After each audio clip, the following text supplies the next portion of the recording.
एक हवाई जहाज में खराबी पैदा हो गई।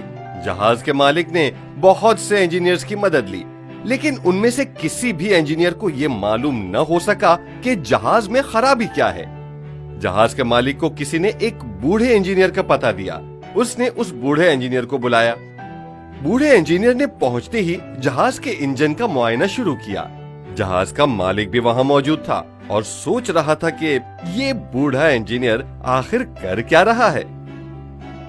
बूढ़े इंजीनियर ने इंजन को गौर से देखने के बाद अपना बैग खोला और उसमें से एक नट कसने वाला पाना निकाला और जहाज के इंजन के कुछ नट कसने लगा। इंजन के नट कसने के बाद उसने इंजन को स्टार्ट करने के लिए कहा।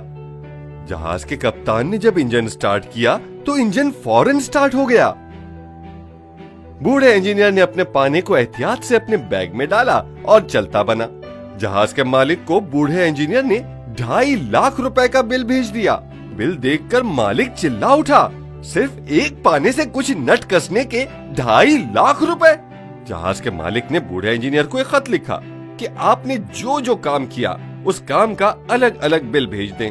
बूढ़े इंजीनियर ने खत देखकर उसका जवाब कुछ यूं दिया, जहाज के 10 नट कसने के 10,000 रुपए और कौन से नट कसने हैं इस वसी तजर्बे के 2,40,000 रुपए। ये जवाब देखकर जहाज का मालिक लाजवाब हो गया। इस दुनिया में ज़हीन तो सभी हैं, लेकिन जहानत के साथ साथ तजर्बा इंसान को दूसरों से मुनफरिद बनाता है।